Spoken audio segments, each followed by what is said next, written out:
सर्वप्रथम हम संतों का सम्मान करेंगे। भारताचार्य पूज्य प्राध्यापक सुगत शेवड़े गुरुजी का सम्मान सनातन संस्था के राष्ट्रीय प्रवक्ता श्री चेतन राजहंस जी करेंगे।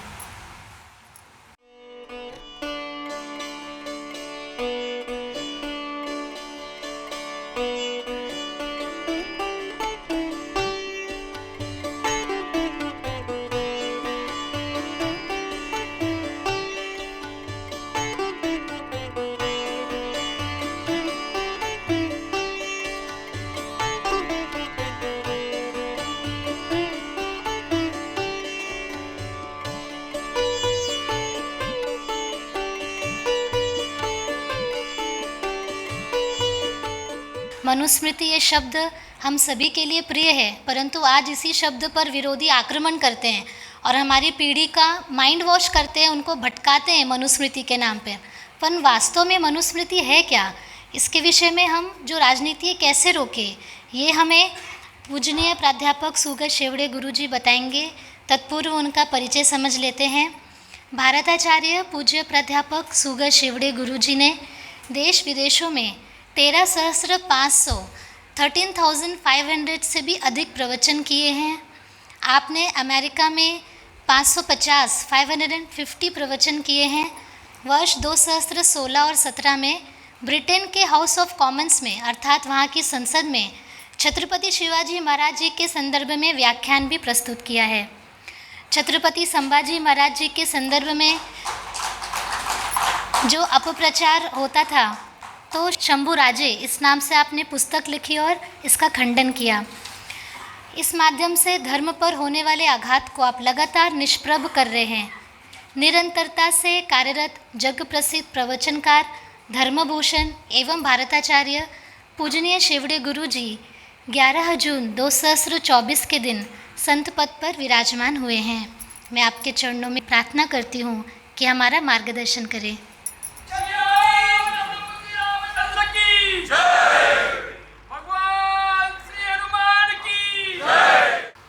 श्री राम जय राम जय जय राम। श्री राम जय राम जय जय राम। श्री राम जय राम जय जय राम। श्री राम जय राम जय जय राम। श्री राम जय राम जय जय राम। श्री राम जय राम जय जय राम। धर्म की अधर्म का प्राणियों में विश्व का भारत अखंड हो। भारत अखंड हो। भारत अखंड हो। हर हर महादेव। भारत माता की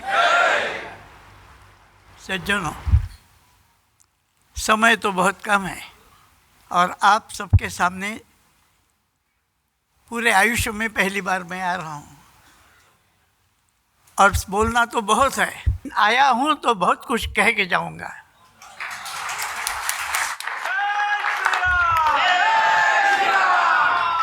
मैं इस तरह से भाग्यवान हूँ, 1-2 मिनट में मेरा खुद का परिचय कर देता हूँ।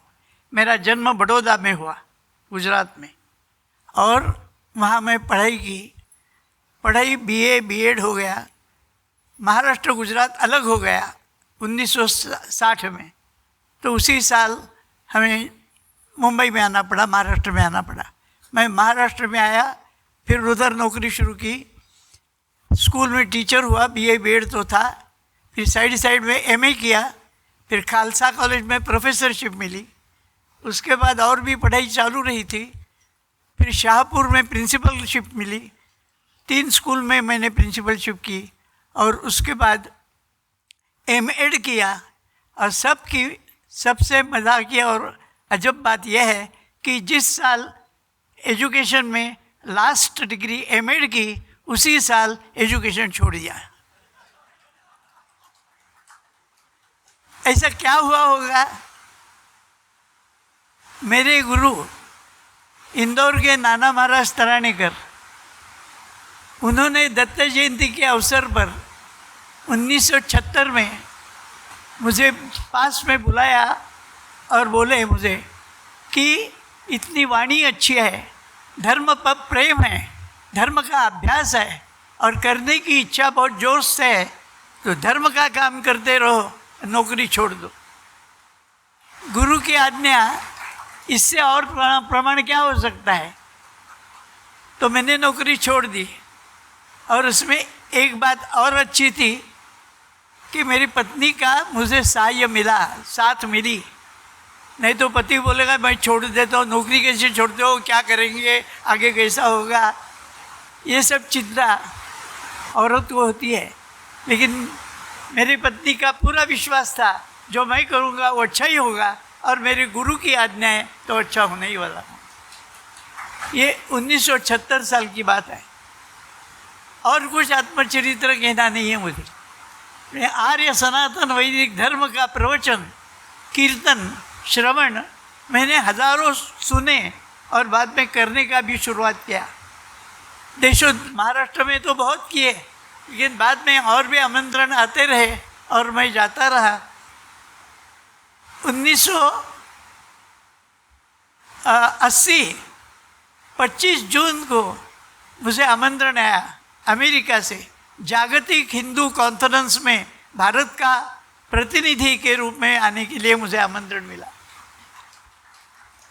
मुझे ये मालूम नहीं कि मेरा नाम उनके पास भारत का प्रतिनिधि करने जितना पंडित हूँ कि क्या उनकी कल्पना थी मुझे मालूम नहीं।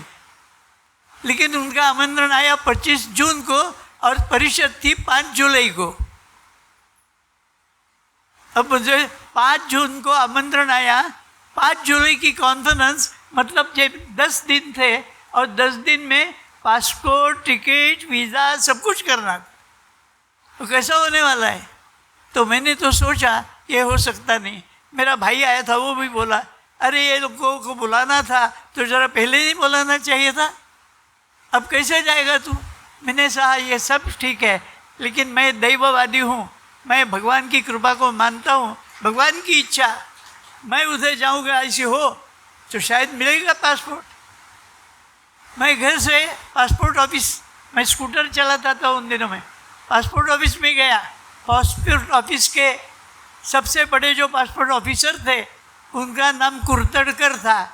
उनके कैबिन में मैं गया और उन्होंने देखा ऐसा कैसा आदमी आ गया अंदर, क्या है करे मुझे बोले। तो मैंने वो पेपर उनके हाथ में दिया जो लेटर उधर से आया था। उन्होंने वो लेटर देखा, oh nice, it's a very good opportunity for you, इतनी बड़ी अपॉर्चुनिटी आपको संधि मिल रही है। मैंने what is the use, how can I go sir, why, what is the problem, sir you are the problem, you say I am the problem, what have you done? No, you are not done, but you won't do anything. What are you speaking, sir? Can I get passport? उसने हाँ, yes, why not? और America में world conference में जिस आदमी को बुलाया है उसकी भी कुछ पात्रता होगी ना, ऐसा ही उनके मन में आया होगा। तो उन्होंने बोला you come tomorrow, I will give you passport. मैं अभी क्या करूँ? तो एक फॉर्म दिया, बोले ये फॉर्म ले जाओ, घर ले जाओ, रात को आराम से लिखो, ये भर दो, और रात को BARC में कोई अधिकारी का नाम बताया, उनके पास जाके उनके एक सिग्नेचर लो, क्लास 1 ऑफिसर की साइन लगती है। और अभी घर जाते जाते तुम एक काम करो, किसी स्टूडियो में जाके फ़ोटो निकाल लो और बोलो पासपोर्ट साइज 8 फ़ोटो लगेंगे, सुबह 10 बजे उधर से फ़ोटो लो, उधर से वो फॉर्म मिलेगा, बोल ले के आओ और 10:30 बजे मेरे ऑफिस में आओ। दूसरे दिन वैसा किया, सब हो गया। और जब गया मैं उनको फॉर्म दे दिया, उन्होंने देखा और बोले ठीक है अभी 3 बजे आओ। मैंने कहा ओके। 3 बजे मैं गया तो मेरे हाथ में पासपोर्ट मिला। उधर से उन्होंने वीज़ा के ऑफिसर को फ़ोन किया, ऐसा ऐसा आदमी आएगा तो उसको वीज़ा दे देना। मैं उनके पास गया, मेरे हाथ में वीज़ा आ गया। और एक हमारे कीर्तनकार पुणे के, उनको मेरे भाई ने फ़ोन किया कि आप अबा को, मुझे अबा कहते हैं, अबा को फ़ोन आया है, वो जाने वाला है अमेरिका में वर्ल्ड कॉन्फ्रेंस में, टिकट के लिए पैसे की ज़रूरत पड़ेगी, तो क्या करेंगे? बोले मैं लेके आता हूँ। कैसी बुद्धि भगवान भी देता है। 5-10 रुपया लोग नहीं देते एक दूसरे को उधार। ये कोपरकर बुआ पुणे से बैंक में जाके पैसे, आजकल से कोर बैंकिंग नहीं था उस समय, तो वो लेके आए कैश 20,000 रुपीज़। और उसके दूसरे दिन मुझे टिकट मिल गया। 3 तारीख की फ्लाइट मैंने ली और 5 तारीख को कॉन्फ्रेंस में मैं खड़ा हो गया। ये बैकग्राउंड बहुत इम्पोर्टेंट है। भगवान तुम्हारे पीछे रहता है खड़ा, तब कोई तकलीफ नहीं तुम पे पड़ती, अब काम हो जाता है। एक है भगवान पर पूरी श्रद्धा होनी चाहिए, और भगवान पर श्रद्धा रखने जैसी और तुम्हारे पर प्यार करने जैसी तुम्हारी पात्रता भी होनी चाहिए। ये जब होता है तब काम हो जाता है। एक और बात इसके साथ कहता हूँ, मैं उधर गया, अमेरिका गया, 5 फ्लाइट्स, कुछ मालूम नहीं था, पहली बार विमान में बैठा था। तो उसने टिकट का बंच दिया। मैंने बोला अरे भाई मुझे तो एक बार ही जाना है, 5 टिकट क्यों देता है? तो बोला 5 फ्लाइट लेनी पड़ेगी। क्यों डायरेक्ट नहीं? बोले नहीं जाता। तो 5 flight, Bombay London, London New York, New York Atlanta, Atlanta New Orleans, New Orleans Baton Rouge. ऐसे फ्लाइट लेके गया और बैटन रूज उतरा। जिनका पत्र था उनका रेसिडेंशियल नंबर था उसके ऊपर।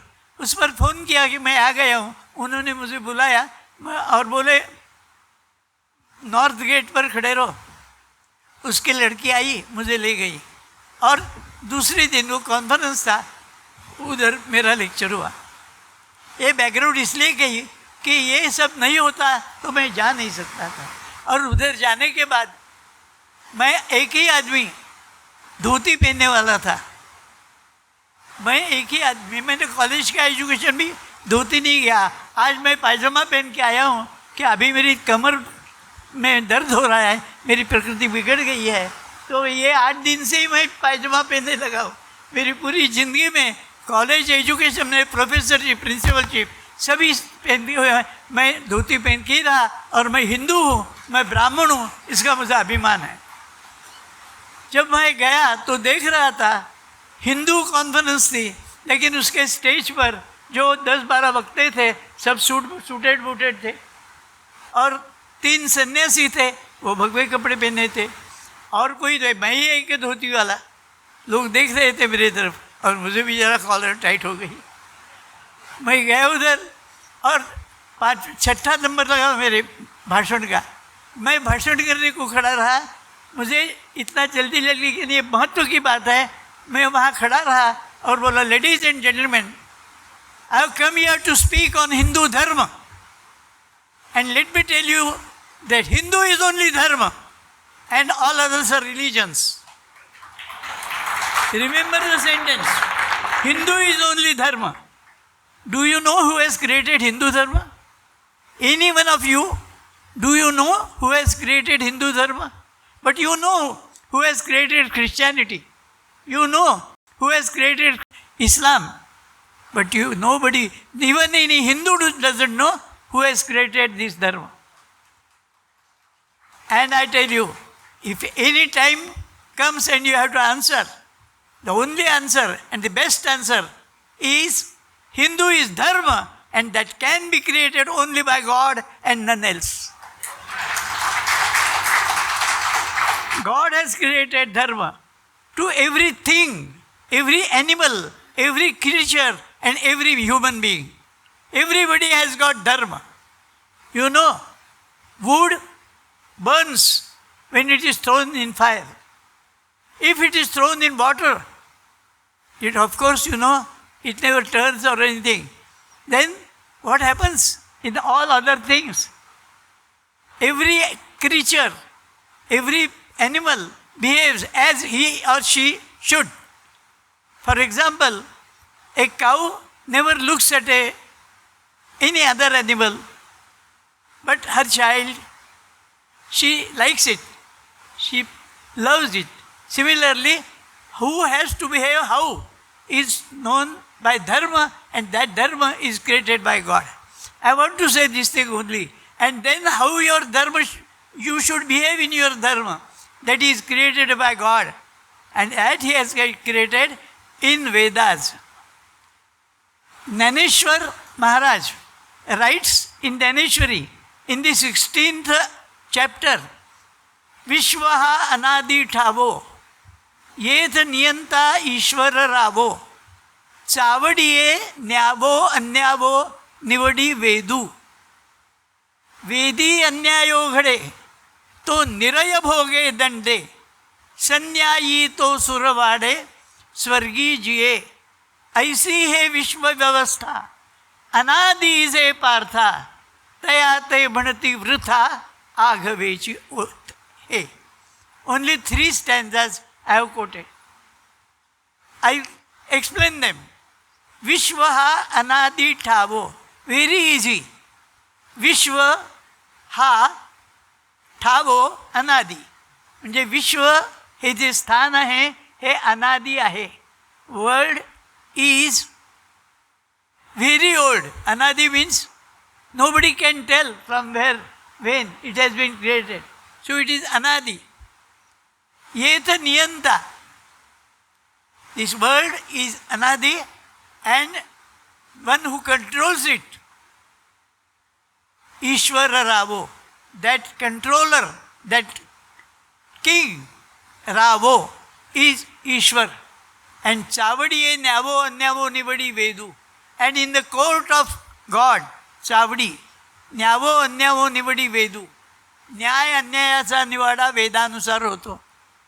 That means what is right and what is wrong is found out by them, by which things वेदो वेदानुसार, वेद के अनुसार, वेद की आज्ञानुसार सच क्या और असत्य क्या, अच्छा क्या और बुरा क्या है, न्याय क्या है और अन्याय क्या, ये सब वेदों के अनुसार निश्चित होता है. विश्व अनादि है देखो, एंड वेदों के अनुसार न्याय होता है. मतलब वेद भी उसके ही साथ के है, बाद में नहीं हुए. चावडिये न्यावो अन्यावो निवडी वेदू, वेदी अन्यायो घडे तो निर्णय भोगे दंडे. वेदों के अनुसार जो अन्याय का वर्तन करता है तो निरय भोगे दंडे, उसको नरक यातना जैसा ही दुख पचाना पड़ता है. चावडिये न्यावो अन्यावो निवडी वेदू, वेदी अन्यायो घडे तो निरय भोगे दंडे, संन्यायी तो सुरवाड़े स्वर्गी जे. और जो वेदोनुसार, वेदों के कायदानुसार जो योग्य वर्तन करता है उसको अच्छा ही फल मिलता है, स्वर्ग प्राप्ति होती है, भगवान के साथ विहार कर सकता है. वेदी अन्यायो घड़े तो निरय हो गए दे, संन्यायी तो सुरवाड़े स्वर्गी जे, ऐसी है विश्व व्यवस्था. दिस वर्ड, ये शब्द सबसे महत्व का है. ये विश्व व्यवस्था है. अभी देखिए कि विश्व उत्पन्न करने वाली की जिम्मेदारी होती है कि नहीं कि विश्व की कुछ व्यवस्था हो. जो विश्व की व्यवस्था है वो भगवान ने बनाई है, वो वेदोनुसार है, और वेदों के अनुसार ही लोगों के कर्तव्य कर्म का फल उनको मिलता है. ऐसी है विश्व व्यवस्था अनादि से पार्था. ये विश्व व्यवस्था अनादि है. तया ते वृथा आठ मागणती है, इसको कहते हैं वृथा है. कौन? अवघेची हे मीन्स जो भगवान को मानते नहीं, जो वेदों को मानते नहीं, जो शास्त्रों को मानते नहीं, जो धर्म को मानते नहीं, ऐसे लोग क्या कहते हैं? अरे झूठ है ये सब. किसने देखा है भगवान, किसने देखा है वेद, और किसने देखा है स्वर्ग? ऐसी बात ये पागल लोग करते हैं. तो धर्म ईश्वर ने निर्माण किया है. ध्यान में देखिए, एक कितनी महत्व की बात. इसलिए मैंने ये 3 ही ओवियाँ चुन के लाया आपके सामने. ये विश्व की पूरी व्यवस्था, विश्व कभी निर्माण हुआ? अनादि है. किसने निर्माण किया? भगवान ने है. साथ में क्या किया? वेदों निर्माण की, वेद निर्माण किए. वेदों के अनुसार विश्व का संचालन चलता है. वेदों के से गैर व्यवहार करेगा उसको शासन होता है, और वेदों के अनुसार उत्तम आचार करेगा उसको भगवान के साथ स्वर्ग में रहना मिलता है. ऐसी सब व्यवस्था है. अभी ये व्यवस्था बताई किसने?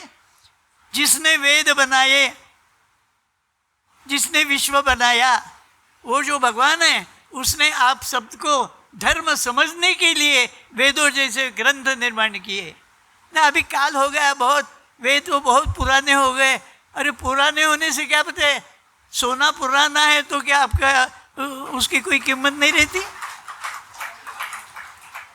आज अभी अभी मैं सुनता हूँ 80,000 रुपये तोला का सोने का दर है।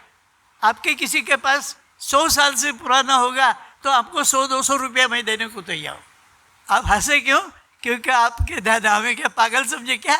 अरे सोना है वो सोना, जितना पुराना होगा उतना उसका बढ़ता है। तो वेदों का और शास्त्रों का ज्ञान इतना हजारों सालों का पुराना है, वो पुराना होने से कालबाह्य नहीं होता है। विश्व अनंत है, काल तब तक चलेगा, ऐसा ज्ञान भगवान के पास है। भगवान अभी ये विश्व की निर्मित होके कितना साल हुआ हमें मालूम नहीं, लेकिन रामायण में दिए हुए आंकड़े के अनुसार राम का अवतार हुआ 8,69,000 वर्ष के पहले। ये राम का काल रामायण में वाल्मीकि ने दिया हुआ है, 8,69,000 वर्ष, इतना पुराना रामायण है। और ये रामायण जिसमें हुआ वो त्रेता युग, कृत, त्रेता, द्वापर, कली, ये 4 युग का एक युग चतुष्कय है। ऐसे युग चतुष्कय अभी तक 28 साल हुए। अभी ये घर में कंप्यूटर लेके कैलकुलेट कर दो तो आपके ध्यान में आएगा विश्व को कितना काल हुआ। और इतना सब काल होने के बाद भी अग्नि में लकड़ी पड़ गई तो जलती ही है। अभी तो काल बदल गया, आजकल लकड़ी नहीं जलती, तांबा जलता है। ऐसा जो बोलेगा उसको जलाना पड़ेगा। इतना बेवकूफ़ आदमी जो कोई बोलेगा तो उसकी बात कौन सुनेगा? मुझे कहो, जो वेदों ने कहा, जो शास्त्रों ने कहा, जो उपनिषदों ने कहा, जो संत महात्माओं ने कहा, और जो आप सबके लिए शास्त्र धर्म शास्त्र करके कहा गया है, वो कहने वाला पूरा अभ्यास करके अवतार ही पुरुष है मनु। उसका नाम है मनु। इसलिए मनुस्मृति ग्रंथ एक कायदे का ग्रंथ है। क्या है? धर्मशास्त्र। जो शास्त्र विश्व कैसे कानून पर चलेगा वो कानून लिख दिया है सृष्टि में पहली बार, वो है मनु। मनु राजा था। अभी ऐसे मनुस्मृति को किसी ने मनुस्मृति जलाई, किसी ने, अरे कागज है वो तो जलेगा, इसमें तेरा पराक्रम क्या है रे बेवकूफ? कौन था मनु तुम्हें मालूम है? वो राजा था। उसने कायदे का पहला ग्रंथ मनुस्मृति नाम का लिखा, और जो आज भी दुनिया भर के सब लोग कायदा के बनाने के लिए एक अत्यंत मूल्यवान ग्रंथ समझ के देखते हैं। धन्यवाद। मुझे आज आप सबको सबके सामने मुक्त भाव से धर्म का विचार आपके सामने रखने को मिला। मनु के नाम से मैं तो मनु बहुत पूज्यमान समझता हूँ। धन्यवाद। मन में यदि श्रद्धा हो और धर्म कार्य की लगन हो तो वाणी में कैसा ओज होता है और कितना उत्साह, कितना तेज होता है, ये हमें 89 वर्ष के पूजनीय शिवड़े गुरु जी से सीखने मिला। हमारे लिए वे आदर्श हैं। कृतज्ञता गुरु जी।